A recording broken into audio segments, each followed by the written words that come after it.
반갑습니다. 아파트 사이클 연구소 소장 이현철입니다. 배짱입니다. 네, 반갑습니다. 네. 네. 소장님, 오늘은요, 저 2022년에 네. 네, 공급 폭탄. 공급 폭탄. 네.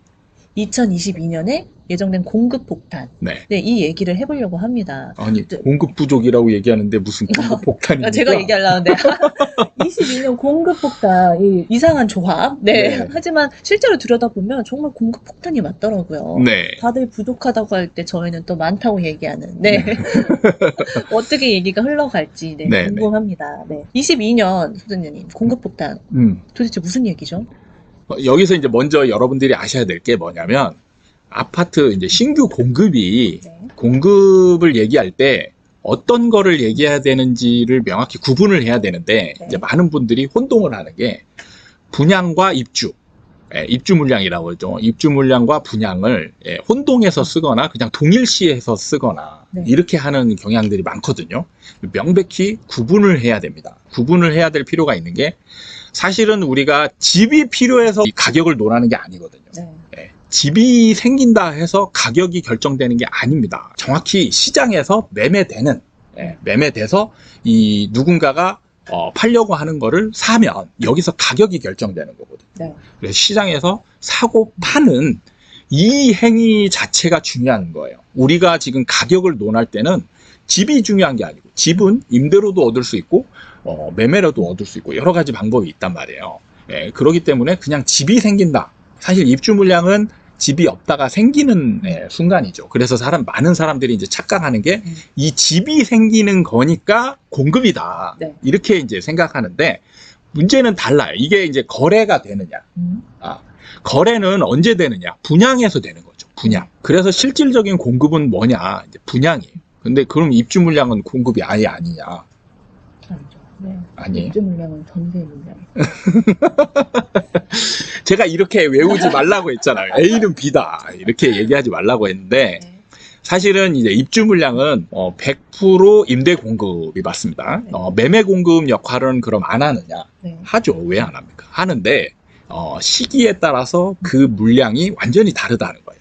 그러니까 상승장에서는 매매로 이 입주 물량 입주할 때 실제로 이게 이제 팔려고 나오는 매물이 이제 공급인 거잖아요. 그러면 이때 팔려고 하는 매물의 적극성이나 이런 것들이 상승장에서 현저하게 떨어지거든요. 그래서 이제 공급 역할을 거의 못 하는 거고 하락장에서는 이제 엄청 큰 공급 역할을 해요. 왜냐하면 이제 프리미엄도 안 붙었고 그래서 잔금 치르기가 진짜 어려워지거든요. 그러면 이때 이제 진짜 던지는 사람들이 생겨요.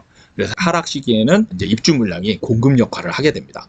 그래서 이렇게 시기별로 시장에 미치는 영향이 달라지는데 무조건 입주 물량이 공급이다. 이렇게 알고 있으면 안 된다는 부분을 네. 명심하셨으면 좋겠고 네. 실질적인 공급은 분양이에요. 그래서 지금 2022년 공급 폭탄 얘기를 하는 건 뭐냐면 분양 물량이 드디어 집계돼서 나왔거든요. 제가 이제 데이터를 받았습니다. 네.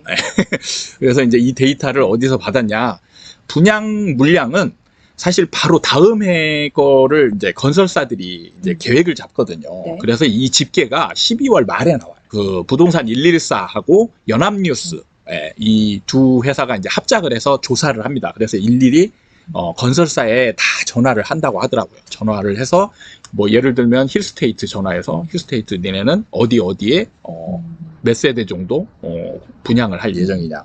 그러면 이제 그 집계 쫙 내고 그 다음에 뭐 대우건설 전화하고 자이 전화하고 이렇게 해서 이제 쭉 나오는 물량이 12월 말에 이제 나오는 거예요. 그 데이터를 제가 이제 받았거든요. 네. 그래서 도움을 주신 연합뉴스 기자, 네. 네, 부동산 담당 기자님께 감사하다는 말씀 드리면서 네.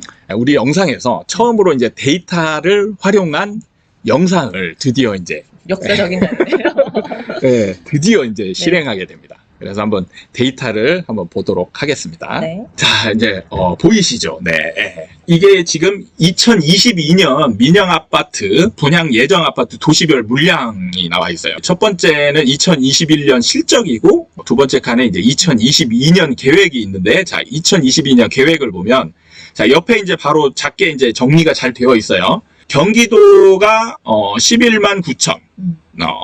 그 다음에 서울이 48,500가구, 그 다음에 인천이 36,000가구, 그 다음에 이제 부산이 33,000가구, 충북 뭐 이렇고 대구가 26,000가구. 뭐 이렇게 이제 쭉 예정이 되어 있습니다. 세종 같은 경우 3,360가구. 이렇게 예정이 되어 있는데, 그럼 이게 지금 많은지 적은지 잘 모르잖아요. 그래서 비교하기 위해서 이제 이 옆에다가 바로 2021년 실적을 냈는데, 서울이 6,876가구가 분양됐어요.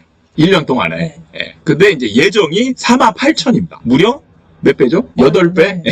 8배의 분양 예정. 예. 그 다음에 이제 경기도 같은 경우 75,000 가구가 이제 분양이 됐고 11만 9천 가구, 약 12만 가구가 예정이 되어 있습니다. 경기도는 저번에도 많다고 생각했는데 더 많네요. 네, 그렇죠. 더 많은 거죠. 부산 같은 경우 6,700가구에서 3만 3천 가구, 대구가 2만 2,900가구, 약 2만 3천 가구가 분양되는데 2만 6천 가구가 이제 예정되어 있고, 그러니까 지금 옆에 늘은 물량이 이제 옆에 있거든요. 2021년보다 2022년에 분양 예정 물량이 늘어나는 숫자가 여기 있는데, 서울은 4만 1천 가구가 이제 늘어나고, 네. 경기도가 4만 4천 가구 늘어나고, 부산이 2만 6천 가구 이렇게 늘어나는 거죠. 그러니까 지금 줄어드는 데는 이제 강원도, 그 다음에 경남, 경북, 전북, 충남, 전체적으로 약간은 시장 자체가 네. 과열되지 않은 지역 위주로 이제 좀 분양 예정 물량이 줄고, 네. 이제 과열됐던 데들은 다 지금 증가되는 걸로 나와 있어요. 서울이 2021년에 6,800가구는 정말 놀랍네요. 그렇죠. 이제 여러분들이 좀 데이터를 보면서 이제 보셔야 될 게 뭐냐면 2021년 실적이고 2022년 계획이거든요. 네. 네, 계획입니다. 그러면은 이 계획이 다 실행되면 네. 이 가구가 이제 분양이 되는 거고, 실제로 계획은 되어 있는데 이제 안 되는 경우들도 있어요. 네. 그게 이제 실질적인 실적으로 나타나는 건데, 그러면은 도대체 2021년 내 계획은 어땠었는지 네. 궁금하실 수 있잖아요. 그래서 2021년 계획으로 가보면 이게 이제 2021년의 민영 아파트 계획과 실적이거든요. 서울이 4만 4천 가구가 계획되어 있었는데 실제로 6,876가구가 분양이 됐어요. 네. 그래서 84.6%만큼이 빠진 거죠. 실제로는 한 16% 정도만 이제 분양이 된 거예요.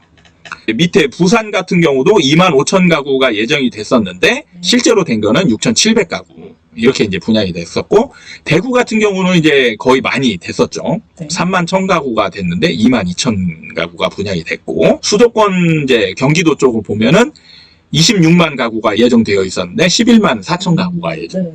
왜 이렇게 많이 줄었을까? 그러니까요. 계획은 정말 많았네요. 보니까 서울도 부산도 보면 정말 많았는데 실적이 정말 형편없다고 봐야 되는데 네. 이게 어떻게 된 거죠? 이게 이렇게 된 이유는 뭐냐면, 사실은 이제 분양을 할 때 분양하는 어떤 땅이 있잖아요. 네. 그게 이제 재개발, 재건축을 통해서 새로 분양을 하는 경우가 있고, 택지 개발을 해서 분양을 하는 경우가 있거든요. 네. 그런 경우 보면 사실은 택지 개발을 한 거는 거의 다 지켜져요. 네. 변수가 없는 거죠. 변수가 없는데, 사실 이제 이렇게 줄은 거는 대부분 다 재개발, 재건축이라고 보시면 되는 거죠. 그러니까 보시면 다 대도시 위주로 이런 것들이 이제 많이 줄었다라는 걸 볼 수가 있죠. 그러니까 서울 같은 경우 지금 84.6%가 그 계획됐던 거에서 이제 실적으로 빠진 게 되는 거죠. 예정됐던 게 이제 뒤로 밀리는 거예요. 그러니까 예를 들면 우리가 알고 있는 둔촌주공 같은 경우 있잖아요. 네. 둔촌주공의 분양 그 세대수가 굉장히 많잖아요. 네. 몇만 가구 정도 되는데 이게 예정이 돼 있다가 분양을 안 한 거죠. 그래서 올해로 이제 밀리는 겁니다. 그래서 이제 올해 하느냐, 그럼 이제 올해 하면 실적으로 들어가는 거고, 올해 또 안 하고 내년으로 밀리게 되면 이것도 이제 올해 계획에서 빠져가지고 실적에서 빠져서 내년으로 이제 밀리는 거죠. 그럼 보면 2020 계획은 정말 많거든요. 네. 그 21년의 계획과 비슷해서 좀 많은 것 같은데 네네. 이게 진짜 실적으로 잡히느냐 이게 관건이네요. 정말. 그렇죠. 네. 일단은 계획은 이제 폭탄으로 예정돼 있고, 그리고 이제 재개발, 재건축은 밀리긴 하지만 네. 언젠가는 분양할 거잖아요. 그렇죠. 그러면 이제 다음 해로 밀린 것들은 사실 분양이 진행될 가능성이 높다.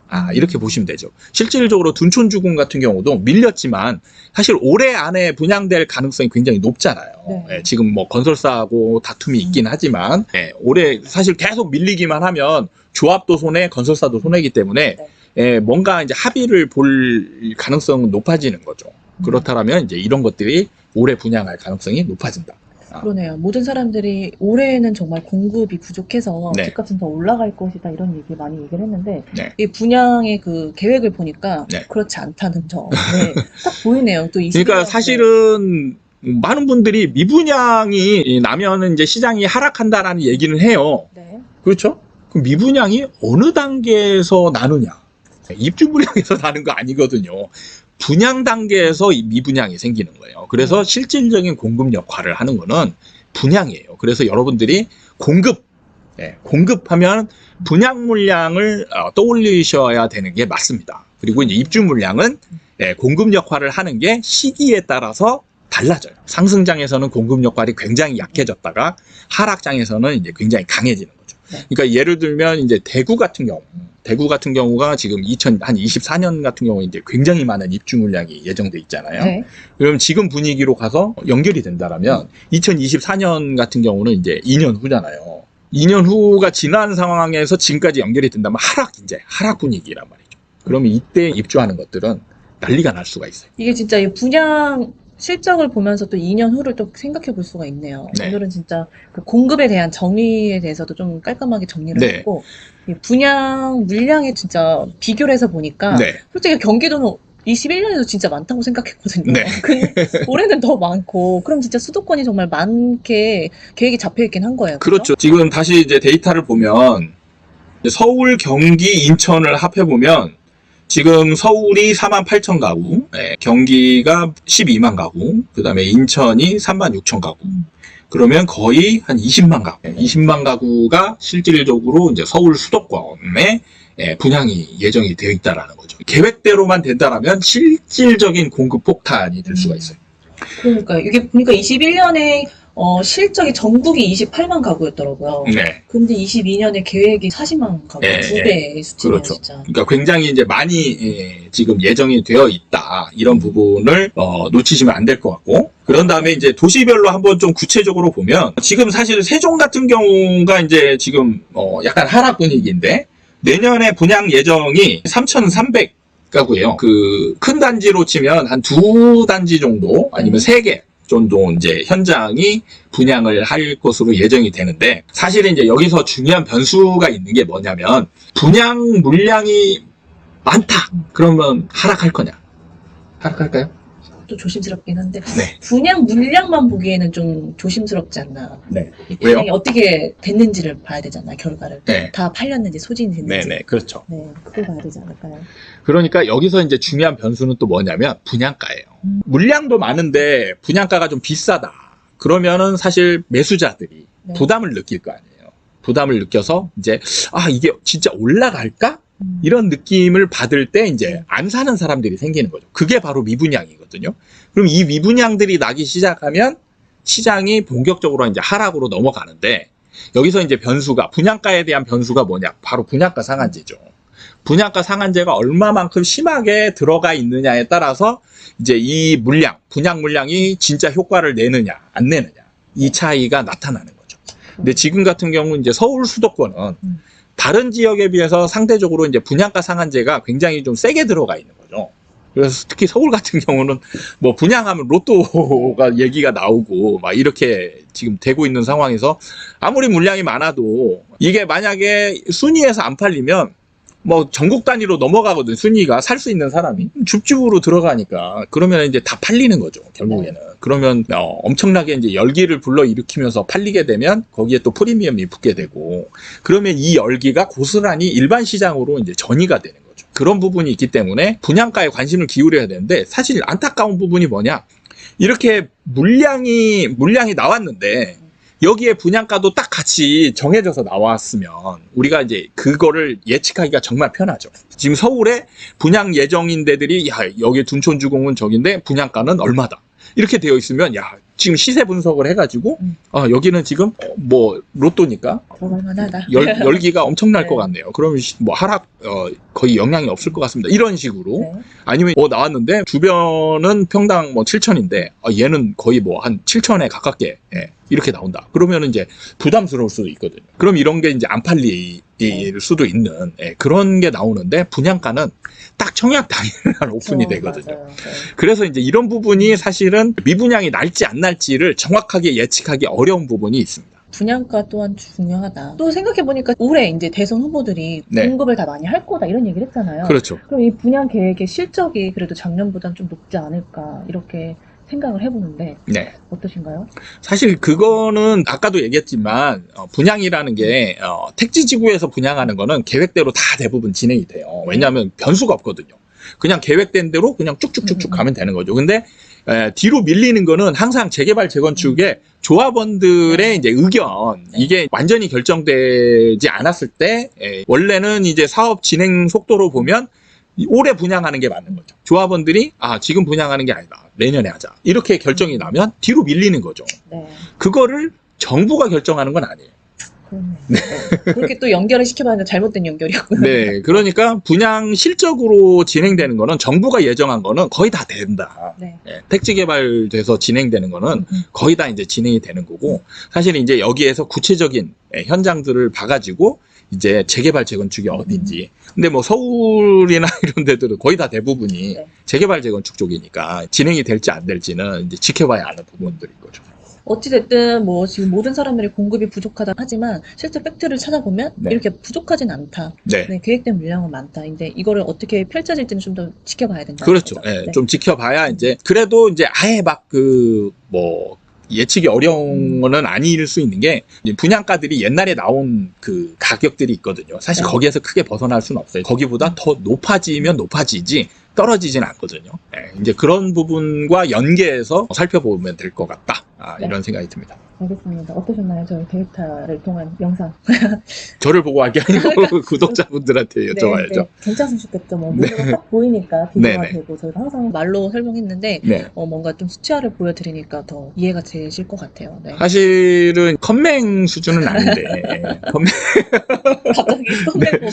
사실은 이게 이제 데이터를 활용하는 방법이 이제 여러 가지 좀 기술적인 부분이 필요한데 그런 익숙치 부분, 않아서 또 그런 저희가 부분에서 좀 노력을 등한시했던 부분, 이런 부분을 이제 극복하고자 이제 시도를 좀 해보는 거고 이제 앞으로는 좀 더 많은 데이터를 활용을 해서 제가 데이터를 아예 안 쓰는 게 아니에요. 유튜브에서 활용하는 부분이 기술적으로 어려웠던 측면. 그래서 이제 그쪽에 신경을 쓰다 보면 영상의 아마 개수가 많이 줄어들 거다. 이렇게 네. 이제 예상을 해서 제가 그런 부분을 사실은 거의 포기했었던 거죠. 데이터가 아니어도 나는 말로 설명을 충분히 할 수 있으니까.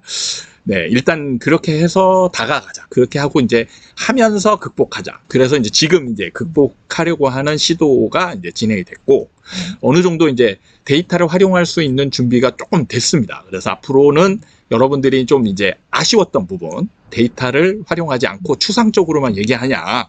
그게 아니고 이제 저도 데이터를 기반으로 얘기를 진행하는 그런 기회를 많이 갖도록 여러분들에게 보여주도록 노력하겠습니다. 그래서 여러분들도 많이 좀 더 이제 관심을 가지고 지켜봐 주셨으면 감사하겠습니다. 날로 성장하고 있습니다. 저희들. 알겠습니다. 오늘 영상 이렇게 마무리하도록 하겠습니다. 도움이 되셨다면 구독과 좋아요 부탁드립니다. 다음에 또 찾아뵙도록 하겠습니다. 감사합니다.